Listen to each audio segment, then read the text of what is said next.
Voor de former Yugoslavia is now in session. L'audience du tribunal pénal international pour l'ex-Yougoslavie est ouverte. Please be seated.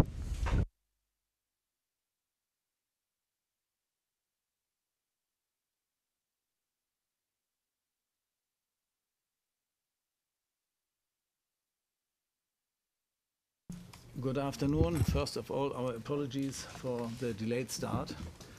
There were technical problems, some computer problems, but I hope that they are resolved.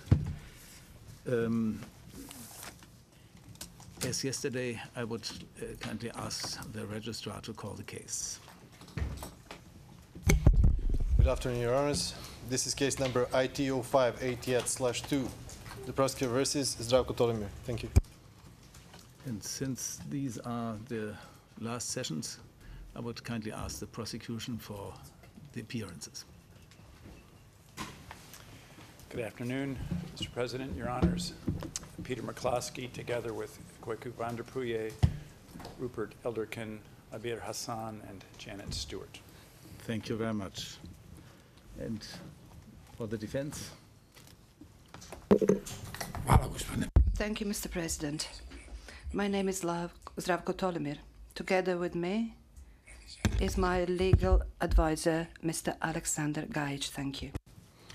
Thank you very much. Mr. Tolimir, very briefly, I told you yesterday, if there is anything which causes problems for you, health problems, you should indicate that to the chamber immediately, and you may request a pause, a break, so that you are able to conduct your closing arguments properly today. Because of the delayed start, we will consider if you need, no, I should put it in a different way. We gave you 1 day, like the prosecution yesterday, for your closing arguments. We lost 15 minutes. We will see how it develops today. And we still have the opportunity to have rebuttal and rejoinder arguments by tomorrow, so that you shouldn't feel under pressure, time pressure, by giving your oral submissions. Mr. Tolimir, you have now the floor for your final oral submissions. Thank you, Mr. President. I would like to greet everybody present in this courtroom, and may God give you all the blessings for all the good deeds that you are going to do. May God's will be done in these proceedings and not necessarily mine. Once again, thank you for the good communication with me. In the third amended indictment, the prosecutor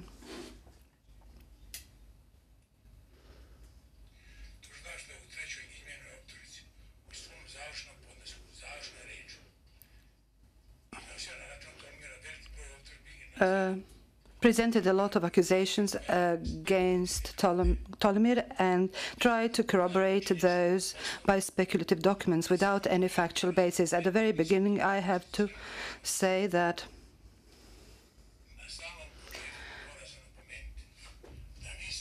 the series of accusations that have been presented in the final brief were not present in the third amended indictment. However, since they're not founded, I do not need to defend myself by pointing to the facts that were not contained in the indictment. In the proceedings before this courtroom, in order to consider the facts as being established based on the indictment, they have to be proven beyond reasonable doubts. And the defense doesn't have to prove anything. It is the prosecutor that has to prove. The prosecutor has to prove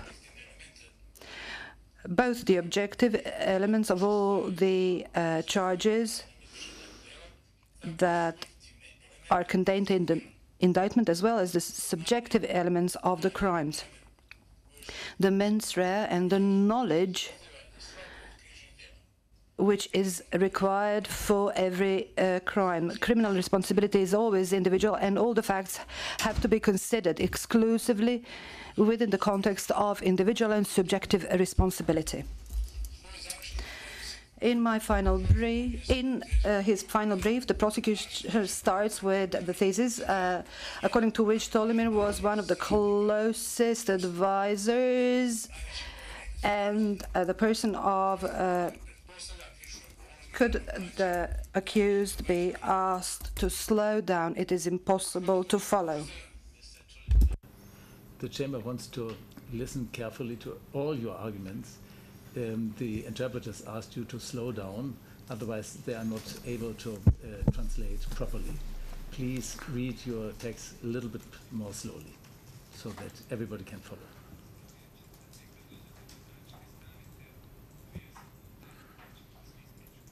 Thank you, Mr. President. After the break, I will try to provide the interpreters with a copy of what I'm reading, and I apologize to them. The accused assumes criminal responsibility of General Mladic, which was never proven and was not a matter of trial in these proceedings. The fact that during the war, Tolimir was the assistant commander of the main staff of Republika Srpska for intelligence and security cannot serve to draw any conclusions about the criminal responsibility of Zdravko Tolimir. The idea of a court trial is to establish the truth, and this is something what the defense tried to do throughout the proceedings. However, that was not the case with the witnesses who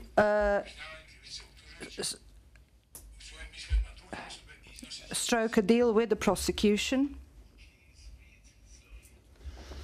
Read slowly, the interpreters can't follow.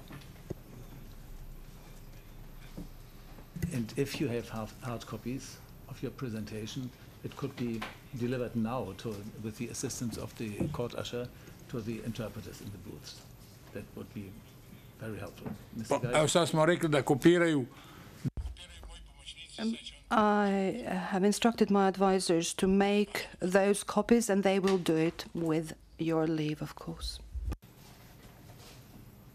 With the assistance of the court usher, that can be... Evo, imamo jednu kopiju. We have one copy now.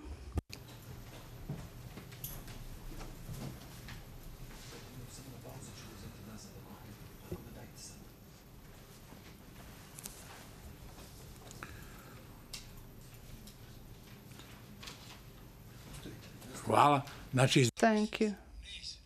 Those witnesses have presented a series of... You should continue until during this period when this matter is resolved, but please read slowly.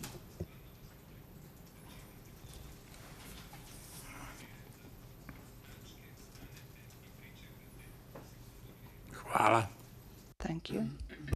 Znači, ovo se odnosi...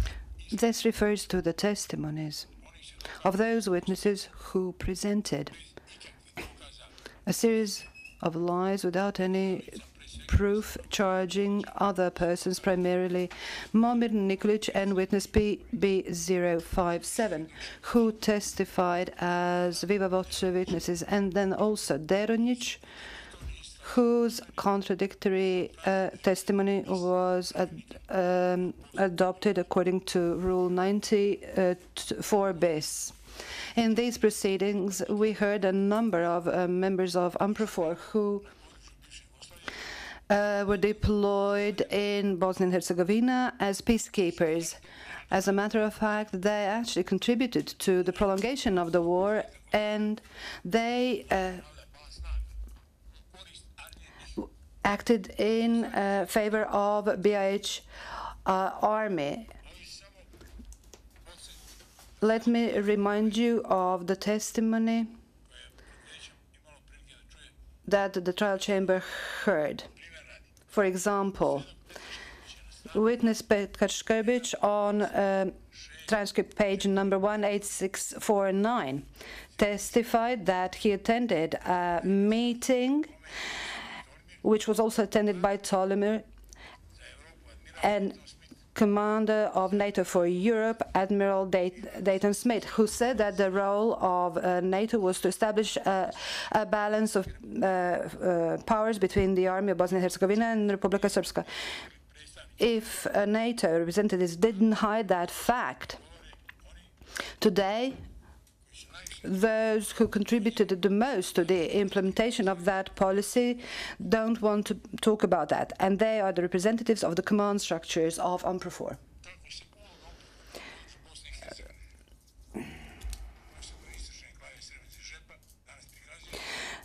The way the role of UNPROFOR is presented today is best corroborated by the Dutch Institute for War Documentation, which is partly in evidence in this case.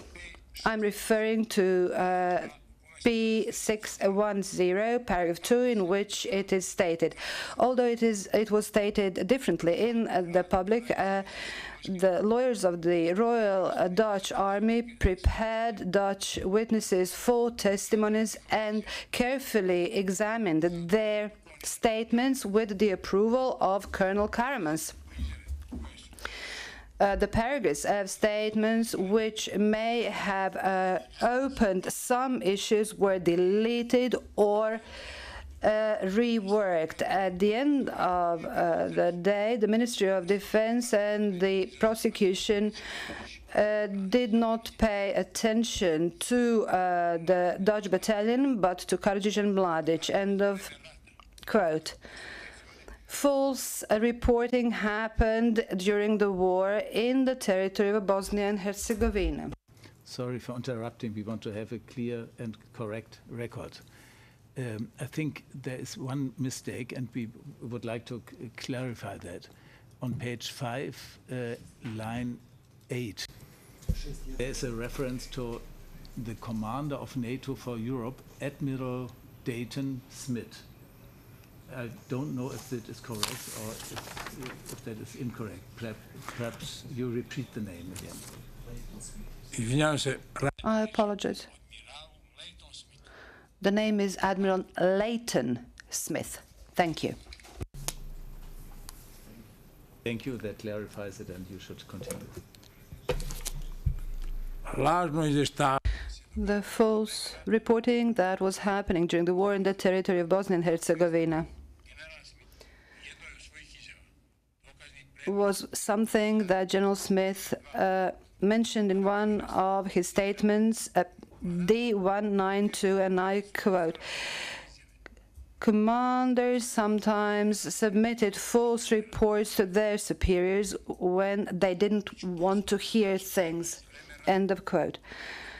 One of the problems during the war in the territory of the former Yugoslavia was the question of the enclaves, which had been proclaimed demilitarized and protected areas, and nevertheless they were used as military strongholds. This was not only the case with Srebrenica and Žepa, but also with other enclaves, for example, Gorazde and Bihać, which effectively served as a NATO army, which became very prominent during the NATO aggression, the Army of Bosnia and Herzegovina and Croatia against the Republic of Serbia with the help of rapid reaction forces.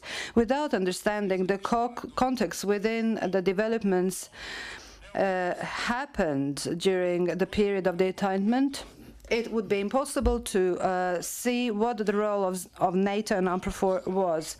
I'm referring to D324, page 2 in Serbian and 3 in English. And this is actually the statement by the officer of Dutch BAT, Van Dijn, who provided that statement before the commission of the Dutch parliament. And I quote, "There was no peace there. However, we were told to maintain that peace as best as we could. It was a political order to monitor how both sides maintained that peace." End of quote. The charges Tolimir with participating and contributing to the implementation of two parts of joint criminal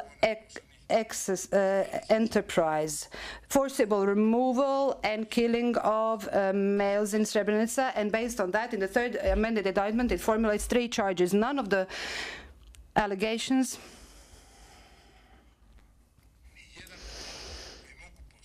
which could serve as the basis for the conclusion of criminal responsibility based on the facts which can be proven with beyond reasonable doubt in these proceedings.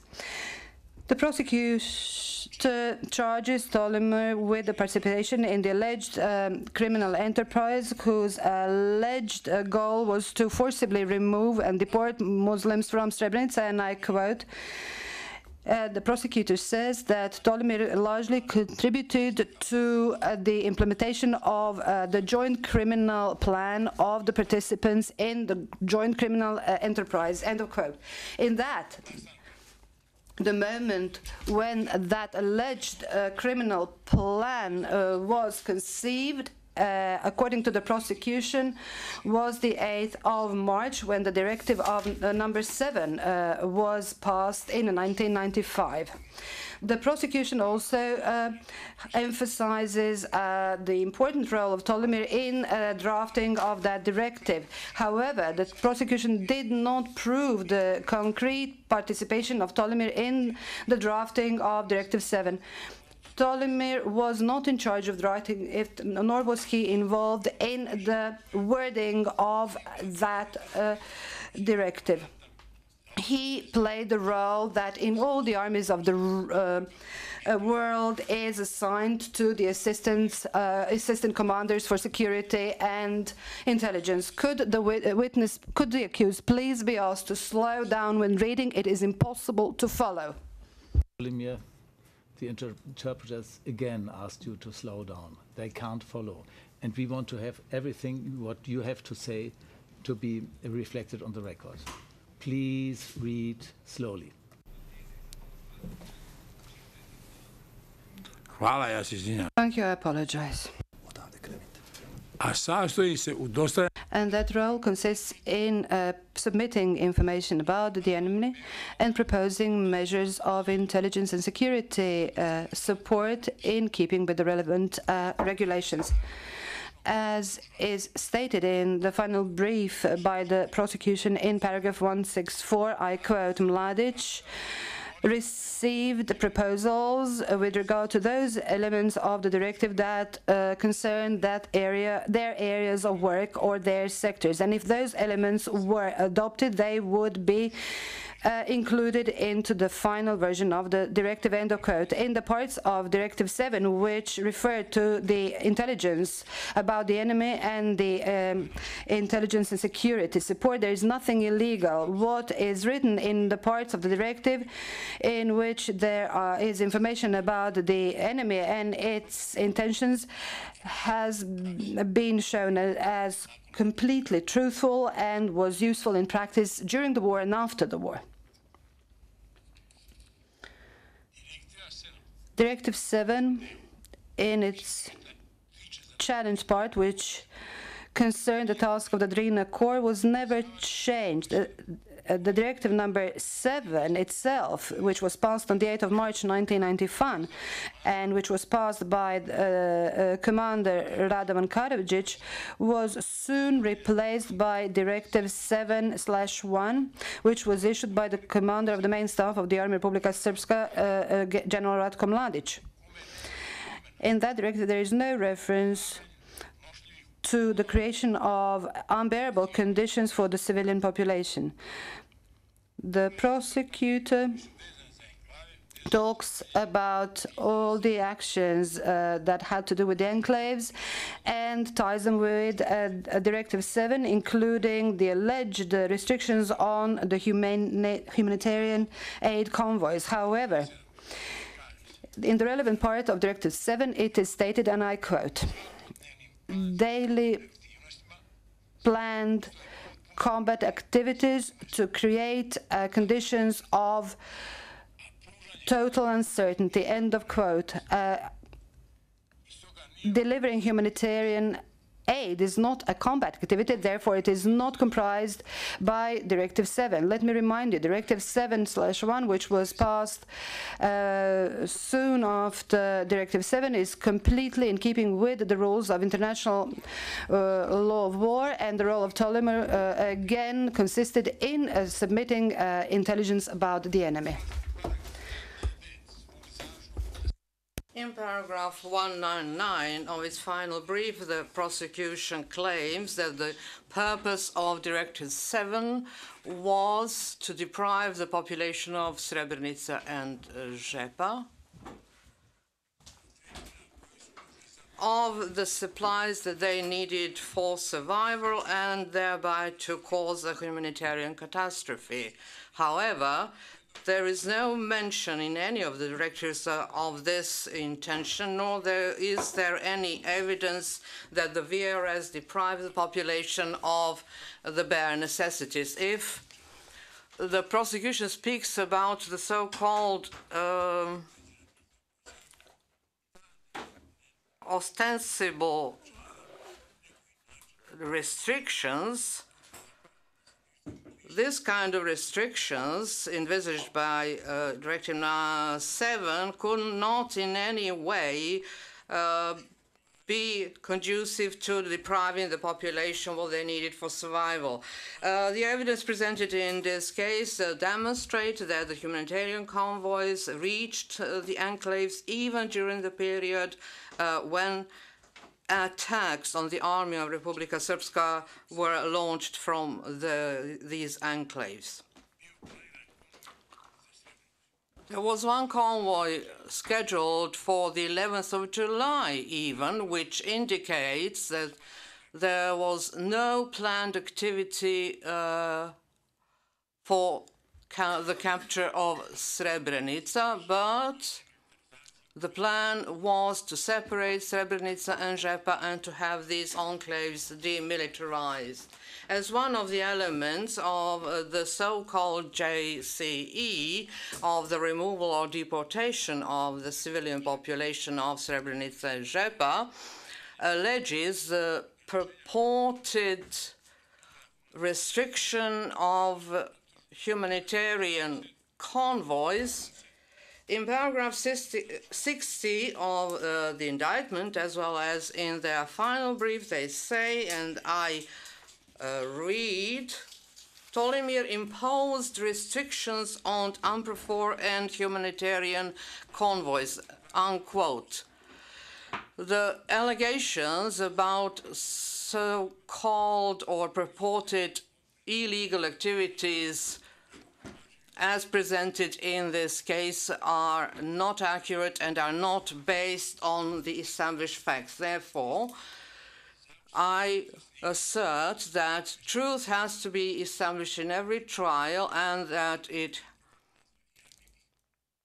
cannot be based on what was being served as the propaganda apparatus of UNPROFOR and NATO. We have to make distinction between UNHCR convoys because their main purpose was to provide food for the population of Srebrenica. However, on more than one occasion they were abused and the commodities were delivered to the BH army in the enclaves. As for UNPROFOR, the purpose of these convoys was to deliver food and material for the needs of the UNPROFOR within the enclaves, and they had nothing to do with the situation of the civilian population. As demonstrated by the evidence presented here, UNPROFOR was also involved in providing ABH army and material. the totality of the evidence presented in this case, it can reasonably be concluded that both types of convoys were intended to create conditions for the army of BH to be able to conduct offensive actions from the enclave in order to tie up the territories of the enclave with the central territory of the army of BH. First of all, concerning humanitarian aid or UNHCR convoys, neither Tolimir nor the main staff of the VRS had no authorization with regard to granting approval or denying approval for the movement of these convoys in the territory of Republika Srpska. In the relevant period of time, the responsibility for granting approvals for humanitarian aid was in the hands of a coordinating body for humanitarian operations that was headed by a civilian, while the VRS exclusively had the task of providing security and checking of the convoys and to secure the routes of the movement of the convoys. The VRS didn't have an authority and didn't have any way of limiting the supply of humanitarian supply, nor did it impose any restrictions on humanitarian assistance. As for the responsibility for granting humanitarian convoys, an illustrative exhibit is D303. It is an order issued by the Chief of the Main Staff of the VRS on the 31st of August 1994, in which it is explicitly says, you know that the main staff of the VRS does not have any further authority or responsibility to grant the entry and the movement of the two. Could Mr. Tolimir please slow down? Mr. Tolimir, I have to stop you because the interpreters are now getting difficulties again. Mr. McCloskey? I very much apologize for interrupting, but we have in the translation the chief of the main staff. Now, there is a chief of staff of the main staff who we know is General Milovanovic, and there is the commander of the main staff, as we know, as Mladic. The chief of the main staff, as translated, is unclear who the general means, and I apologize, General, but our translators need to be able to fix that so we know whether you're talking about Milovanovic or Mladic. It can easily be checked by looking into the document D303, but this is a typical result of the speed of your submission. Again, I have to ask you to read slowly. It's in your interest so that the chamber is in the position to receive your full and the entire oral submission. Please continue.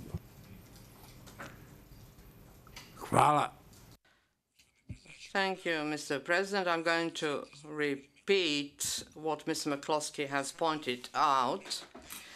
Exhibit D303, an order issued by the Chief of the Main Staff of the Army of Republika Srpska on 31st of August 1994, explicitly says the following. So, we are talking about the chief. There was only one chief, and that was Milovanovic. And I quoted this paragraph. In Exhibit D307, the document signed by General Mladic on the 16th of January 1994 reads, and I quote, pursuant to the order issued by the President of Republika Srpska, Dr. Radovan Karadzic, item 3 of the said order, confidential number 01-128/94 is amended in the following way. All disputes with UNPROFOR and military observers shall be resolved exclusively through command of the core of the main staff of the VRS, and as far as the international humanitarian organizations are concerned, this is going to be resolved through the government coordinating body for humanitarian aid.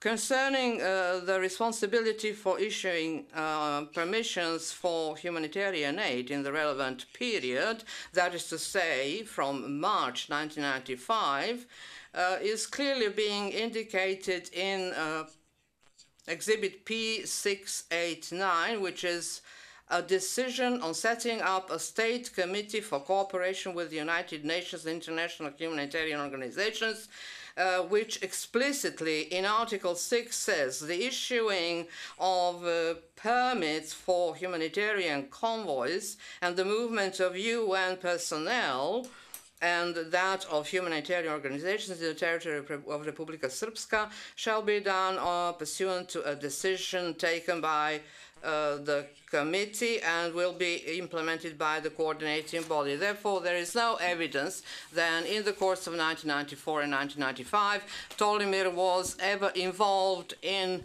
the issues relating to humanitarian aid convoys for Srebrenica and Žepa.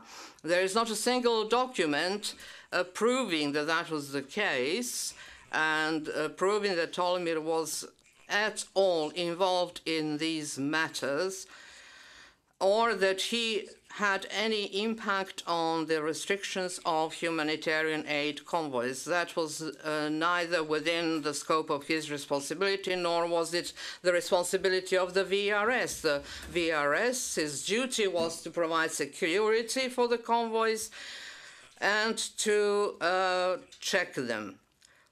In paragraph 211 of its final brief, the prosecution says, and I quote, despite the fact that the state committee had been set up, it was the main staff of the VRS who had final authority to impose restrictions to humanitarian convoys at their own discretion, unquote.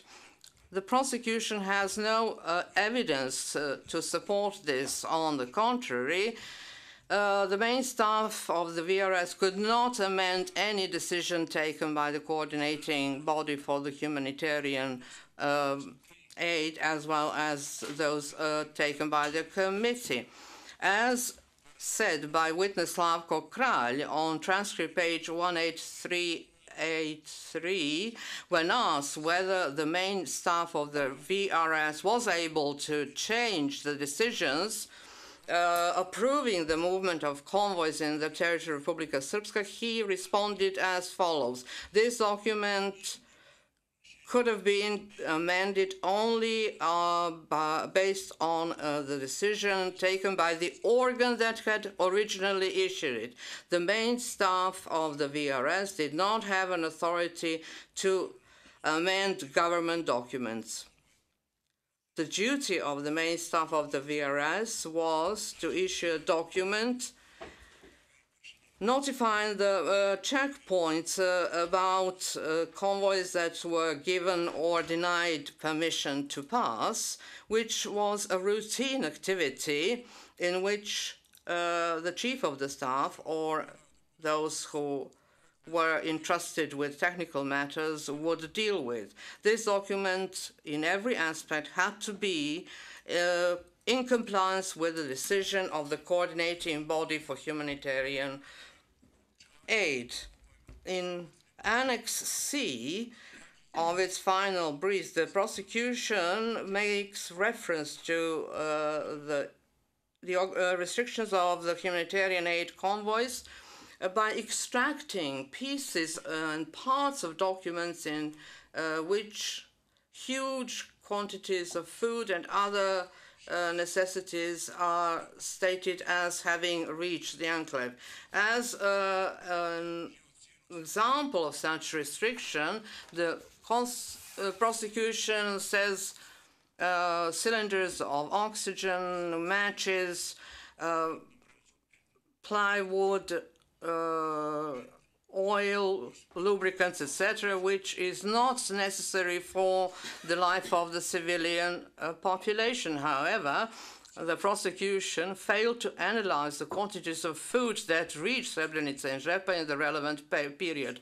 From the documents that were presented to this trial chamber, it is clearly evident that considerable quantities of food and other bare necessities required for the life of civilians have indeed reached the enclaves. However, the problems with the commodities from the humanitarian aid are of a quite different nature, because the humanitarian aid was primarily used in order to supply the army of BH in the enclaves, and the priority was given to its members. This was testified to by witness PV073 on page 642 of the transcript, where he says that his son had been digging trenches for the BH army in exchange for food. All the humanitarian aid convoy problems are attributed by the prosecution to the VRS. However, during the months preceding the attack on Srebrenica, the main problem was neither the VRS nor Republika Srpska, but rather the problems that existed between the Dutch battalion and UNHCR. In the study of the Dutch Institute for War Documents, which is an exhibit P619, page 6 reads that the Dutch battalion also checked the convoys, and then it goes on to say, quote, on the 20th of June, another UNHCR convoy. Please slow down. It's impossible to follow. The interpreters are sometimes 3 or 4 lines behind you. Carry on, please.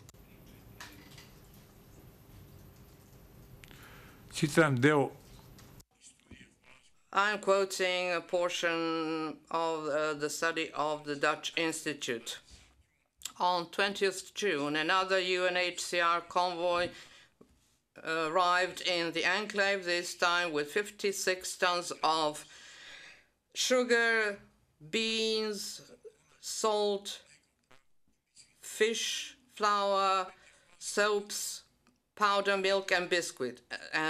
And once again, the Dutch battalion searched the convoy even more thoroughly than if it had been done by the VRS. According to the information provided by the UN military observers present on this location, the commander of the convoy objected to the inspection carried out by the Dutch battalion and informed his staff thereof.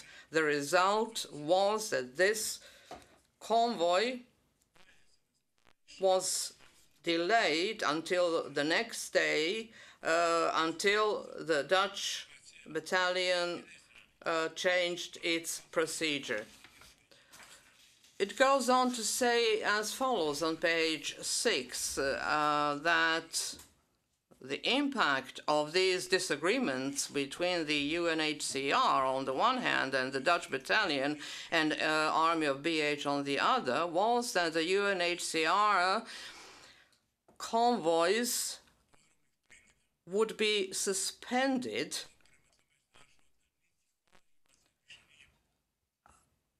for as long as the ABH army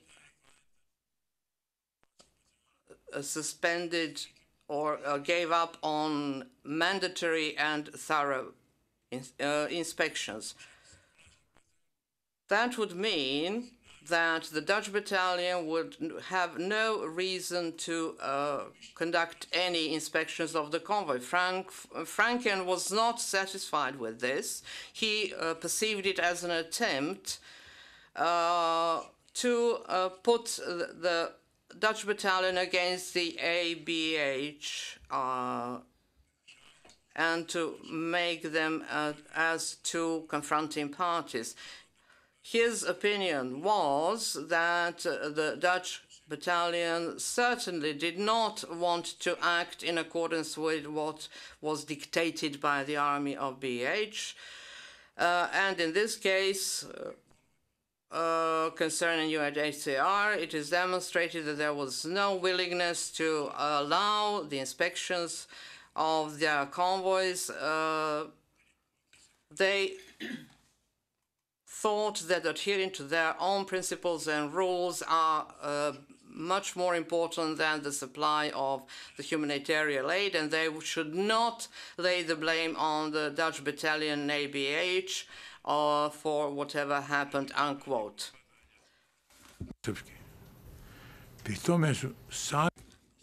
Can the accused please continue from paragraph 28?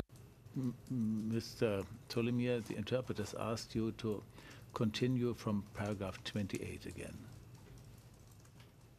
so that everything is on the record.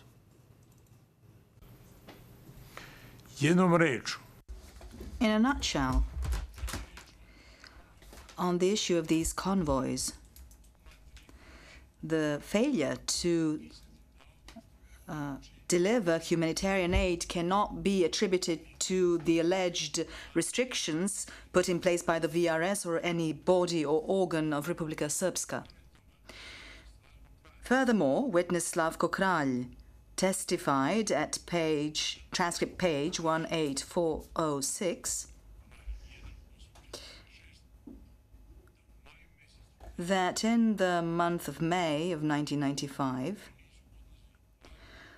convoys were not reaching the enclave during the VRS shelling campaign.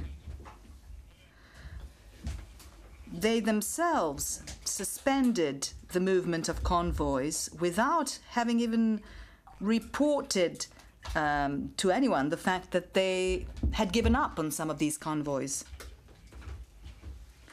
They were not restricted by either the coordinating body or the VRS. Simply put, these convoys did not reach checkpoints. According to the evidence of witness Kralj, transcript page 18407,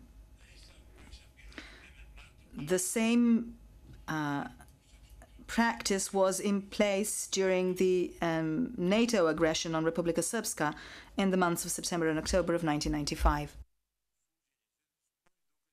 Numerous pieces of evidence were adduced at trial which point to a continued practice of misuse of humanitarian aid convoys. Firstly, humanitarian aid was distributed among the members of the BH Army and was used by the BH Army in the enclaves, whereas humanitarian aid convoys were used as a means of smuggling in weapons and ammunition intended for the BH Army. Since the enclaves were getting ready to engage in the operation of joining up the enclaves with the central part of the territory. By way of illustration, the convoy that was sent to Žepa in June of 1995, a large amount of ammunition was found hidden in flour sacks. We had occasion to see video clip P2126 and exhibit D78, wherein the Rogatica Brigade reported about having found a certain amount of ammunition in the convoy traveling to Žepa.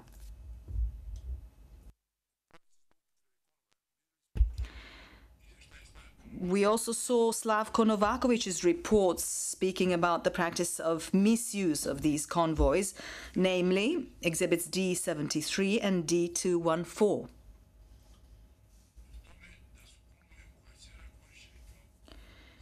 Speaking about the practice of using UNHCR convoys as means of supplying BH Army, are documents such as exhibits D197, D198, and D199.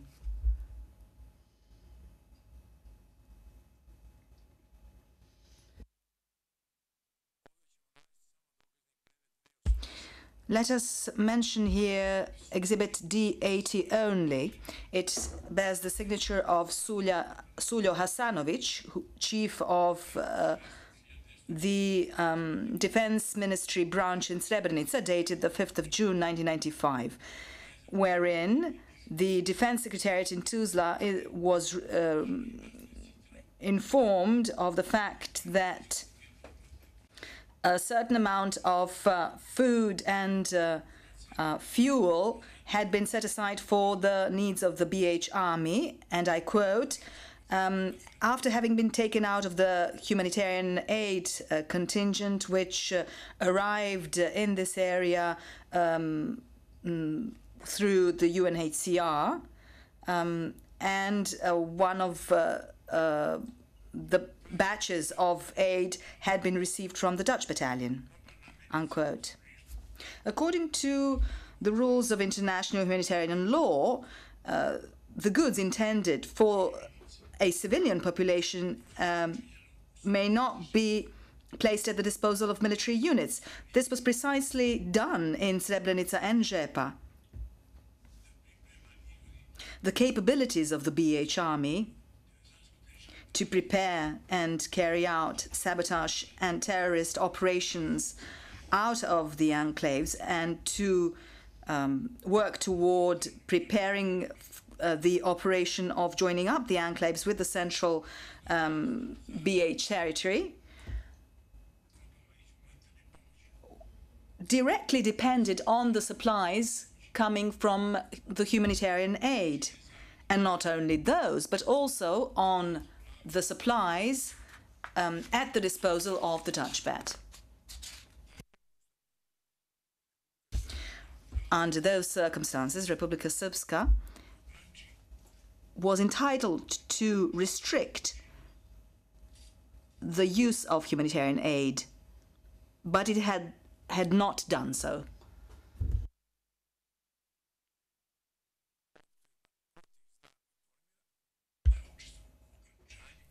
The allegation against Zdravko Tolimir that he had participated in the imposition of restrictions on humanitarian aid convoys in order to create unbearable conditions, living conditions for the civilian population is unfounded in more than one way. The issue of convoys related to the logistic supplies for UNPROFOR is quite separate from the issue of UNHCR convoys, which were intended for the humanitarian needs of the civilian population.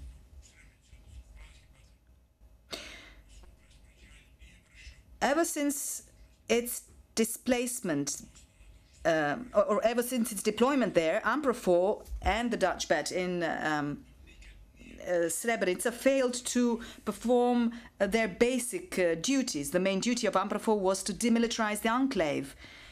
But this had never even been attempted. Quite the contrary. The UNPROFOR forces present in the enclave tolerated the fact that Muslims were armed, had regular meetings with them, and, as indicated by Exhibit P2120, even developed a plan of joint action in the event the VRS would attack the enclave. And this plan was supposed to be kept secret even from UNMOs. Now, in paragraphs 228 and 229 of the prosecution final brief, it is stated that because of the restrictions imposed on UNPROFOR by the VRS, UNPROFOR was unable to fulfill its mandate.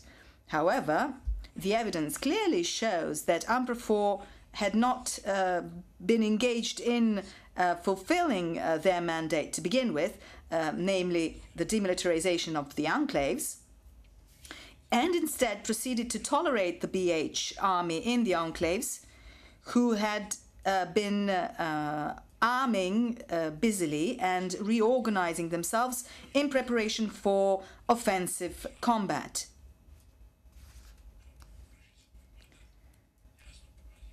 The fact that the VRS wasn't the party that was making the work of UNPROFOR impossible is clearly shown by the fact that ever since its deployment in the enclave, UNPROFOR, or the Dutch BAT,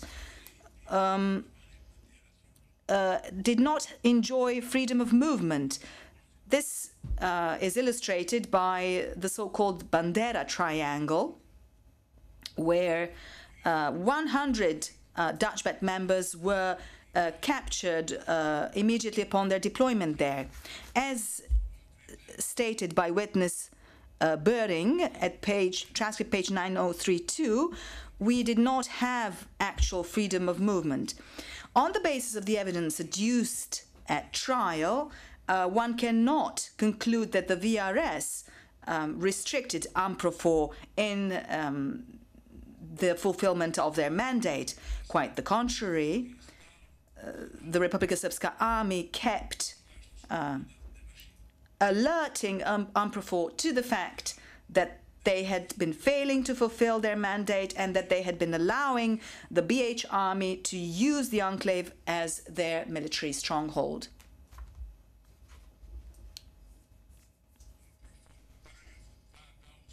At paragraph 228 of their final trial brief, the prosecution mentioned the issue of airlifts as a means of providing supplies for UNPROFOR. Exhibit P710, a telegram that General Janvier sent to Annan, and I repeat, that's P710, the telegram sent by General Janvier to Annan on the 18th of April 1995, indicates that this means of supplies would have had far-reaching consequences. The actual reasons motivating the airlifts as means of supplies were presented by General Rupert Smith in their statement given to the prosecution, D193, page 8. Therein, he states, I explained to Mladic that as an officer of the United Nations, I supported sanctions as a necessary part of the peace process.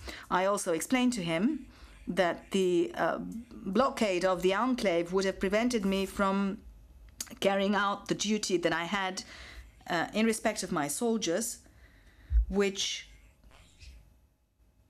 could not be tolerated and which would result in the supplies being brought in by helicopter, and that would include NATO military operations as well, unquote. All of this was taking place in the period when Muslims were busy preparing themselves for the operation of joining up the enclaves with the central BH territory. Behind all these various requests, there was the aspiration on the part of UNPROFOR to have convoys transit the Republika Srpska territory without any inspections or checks whatsoever.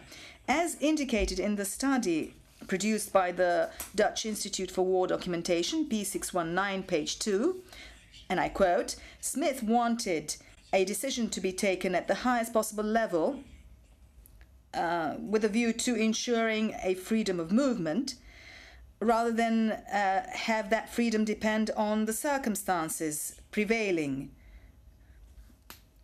or the various conditions, such as the possibility of checking convoys.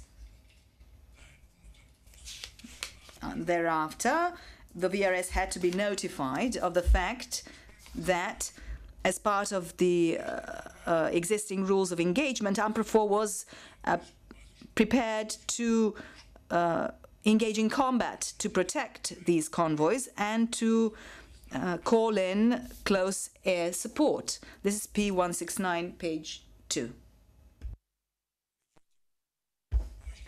However,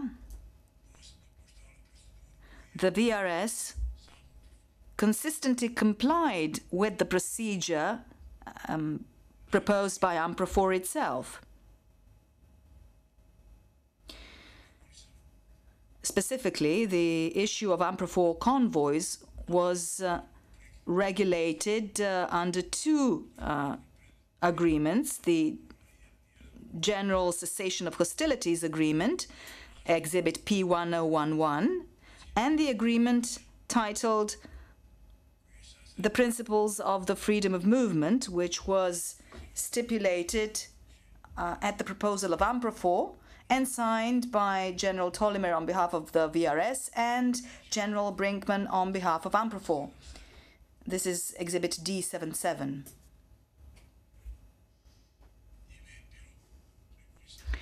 The agreement regulated the way in which UNPROFOR convoys were to be cleared, were to move, and to be checked.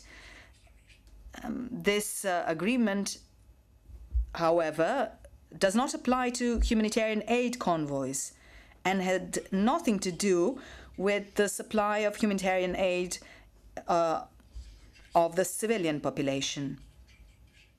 The witness who was best placed to speak to the issue of the way in which decisions were taken with regard to UNPROFOR convoys and to the role of Tolimir therein was Slavko Kralj.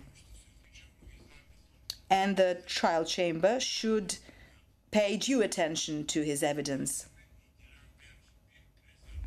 General Tolimir and General Guerrero were representatives of the VRS in the Central Joint Commission, at the meetings of which UNPROFOR convoy movements were negotiated, as well as other issues relating to the freedom of movement.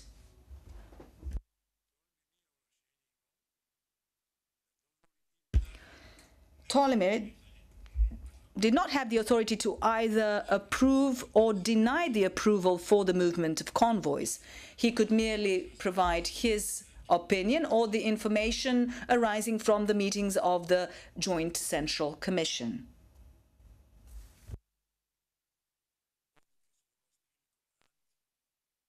The decisions were taken either by commanders or chiefs of staffs.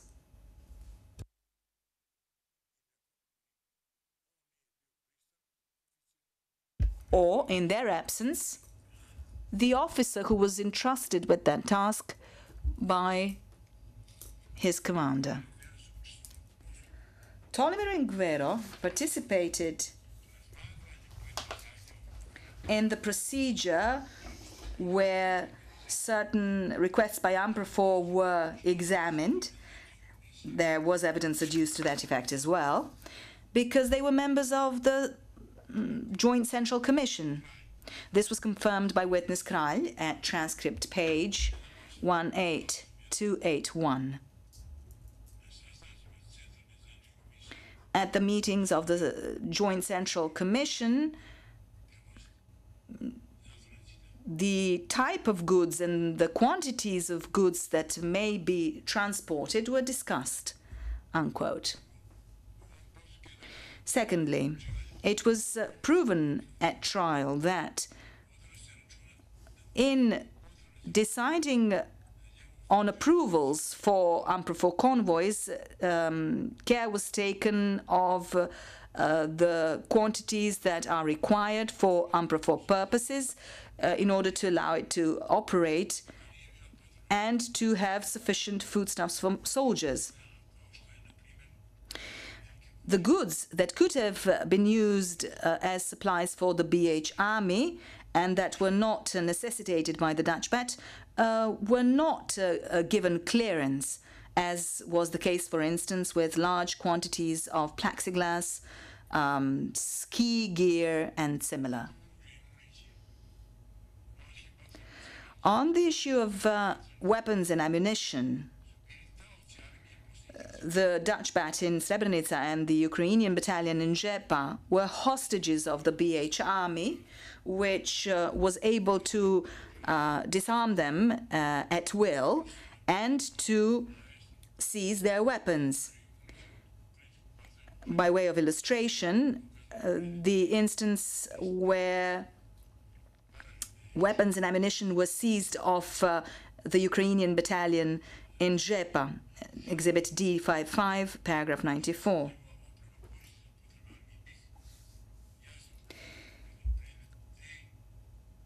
Now, there is also Exhibit D105, which clearly speaks about the fact that the weapons and equipment intended for UNPROFOR could possibly also have been used for the purposes of the BH army. This is one of the reports produced by Avdo Palic and intended for the BH Army General Staff, dated 16 July 1995, which reads, and I quote, "We have been disarming UNPROFOR as per the previously received instructions," unquote. Drugim rečima. In other words, there was a plan to disarm UNPROFOR. And that plan was held by the Muslims in the army of Bosnia and Herzegovina. The prosecutor's thesis that the situation involving UNPROFOR convoys contributed to the disabling of the UNPROFOR, and that's why they couldn't demilitarize the area, is at least unfounded, if not more than that. And it shows the speculativeness of the prosecutor's argument. Namely, UNPROFOR in the enclaves had enough weapons and ammunition from the moment that they arrived in the enclave. From the moment they arrived in the enclave, they did not take any serious measures in order to disarm the BIH army in the demilitarized zones. The UNPROFOR, whose duty was to demilitarize the enclave, never used weapons against the BIH army. Whatever weapons they had, they placed against the VRS on the 9th and 10th and 11th of July 1995. And in addition to that, the convoys were tendentiously used against the VRS. The true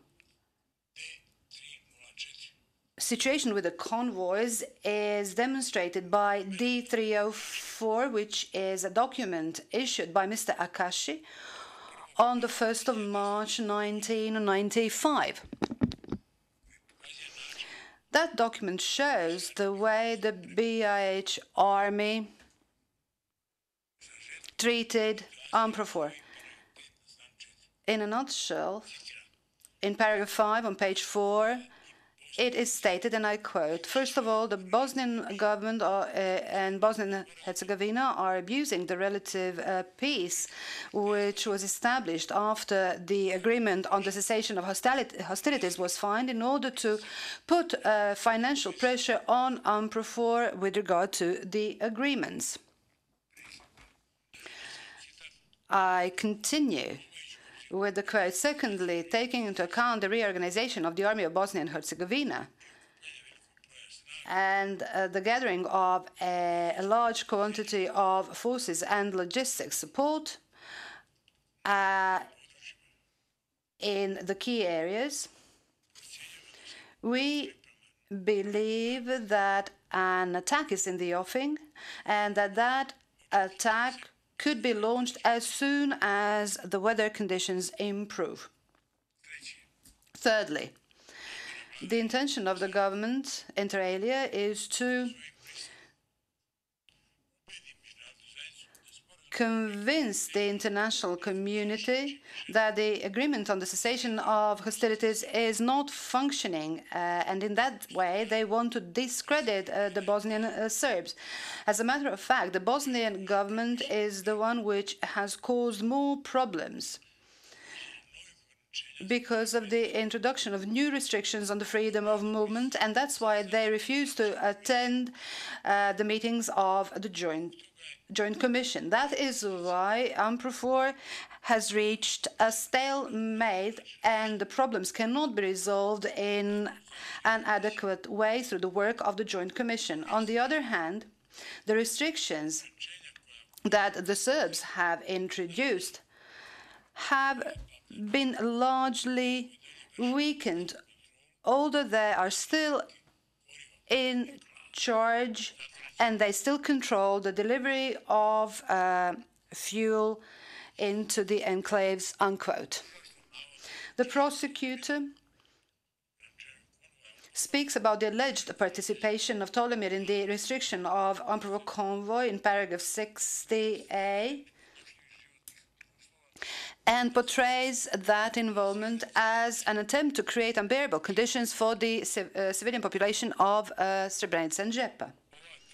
This allegation is completely unfounded, since UNPROFOR convoys did not have anything to do with the position of the civilian population in the enclaves of Srebrenica and Žepa. The prosecutor points out that the goal of the VRS was to create unbearable conditions for the population of the enclaves of Srebrenica and Žepa. However, among a multitude of evidence which prove that this was not the goal of the VRS is also a statement by Major Franken that he provided to the prosecutor. This is a P607, which says inter alia, quote, during that period, the Serbs proposed to the Muslims to trade with them at the prices that prevailed in the black market in the enclaves. After several rounds of negotiations, the civilian authorities of the enclaves allowed the Serbs to supply the enclaves.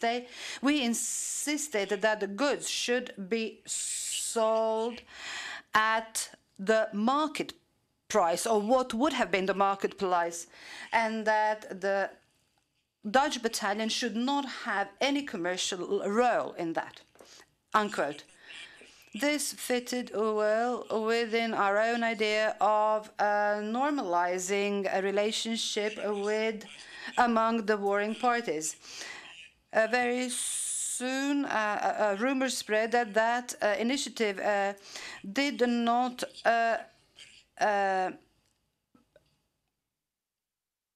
bode well with the groups that control the black market.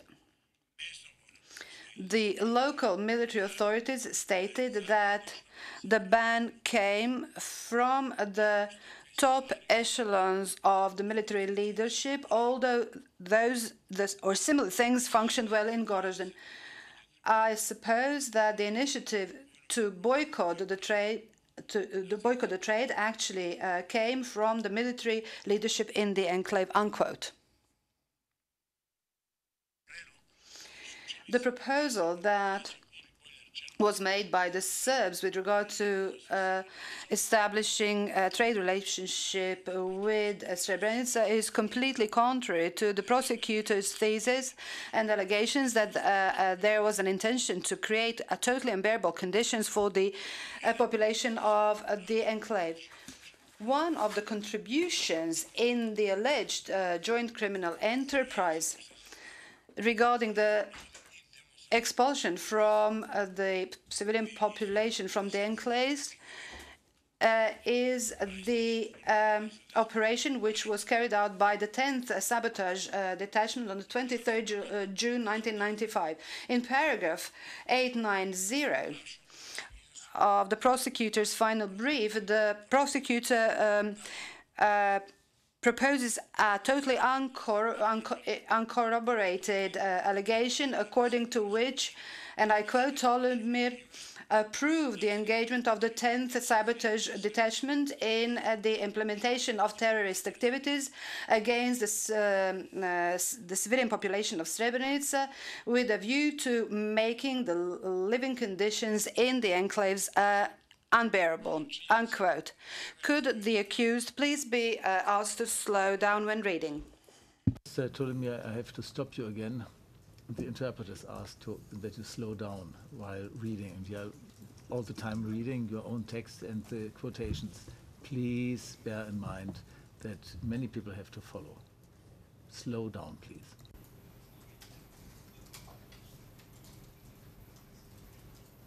Hvala, gospodine predsjedavajući. Thank you, Mr. President. I apologize to the interpreters. First of all, besides the fact that the facts are unfounded, the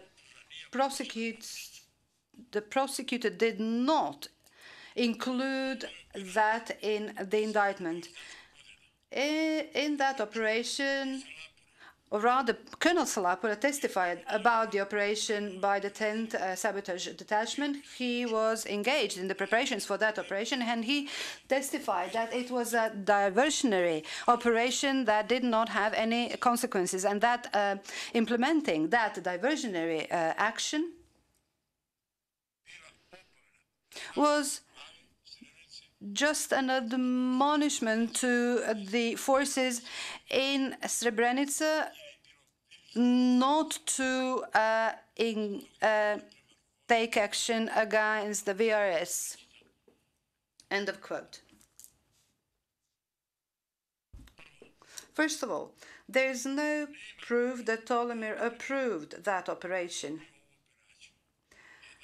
Indeed, there could be no evidence to that effect, because Tolimir was not in a position to either order the use or use the 10th Sabotage Detachment. That detachment was an independent unit of the main staff of the VRS, which was directly subordinated to the commander, i.e. to the Chief of Staff.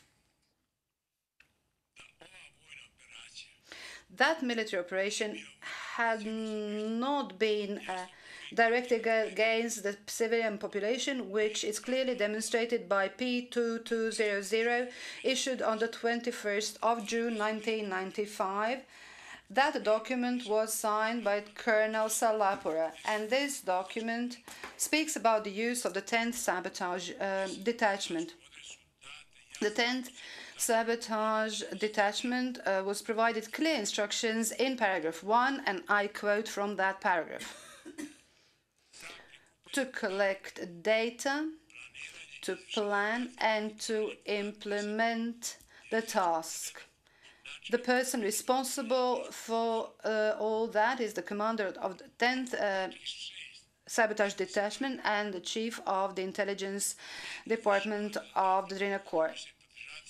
In paragraph 6 of the document, it says, when implementing the task, strictly adhere to the following. UNPROFOR members should not be threatened, avoid inflicting casualties among the women and children, unquote. This document shows that the prosecutor's allegation about that operation is completely unfounded, and that its objective was not to attack the civilian population or to intimidate it. That diversionary action was not an attack against the civilian population, which is also corroborated by a report by Ramiz Bečirović, who drafted it on the 27th of June 1995, and which says that nobody was hurt during that operation. If anybody had been hurt, Ramiz Bečirović's report would have certainly contained that information. In any case, nothing is said about Tolimir's actions in the 3rd amended indictment as Tolimir's contribution to the alleged joint criminal enterprise, and that's why this operation by the 10th Sabotage Detachment is not relevant when it comes to considering Zdravko Tolimir's criminal responsibility. The prosecutor regards the attack against Srebrenica unlawful. For example, in paragraph 259 of the final brief, the prosecutor says, quote, "The attack against the Srebrenica enclave had two legitimate military goals: to achieve the demilitarization of the enclave and thus disabling the 28th Division from launching attacks from the enclave, and to completely cut the contact between the two enclaves. However, creating unbearable conditions for the population of the enclaves constituted the violation of the international laws." End of quote. Moreover, by interpreting General Smith's testimony, the prosecutor states, and I quote, that the attack against the enclave was not the only choice for the VRS, unquote. The prosecutor erroneously states that the goal of the Krivaja 95 operation was to create unbearable conditions for the population of Srebrenica, whereas he never mentions the real reason for attacking Srebrenica.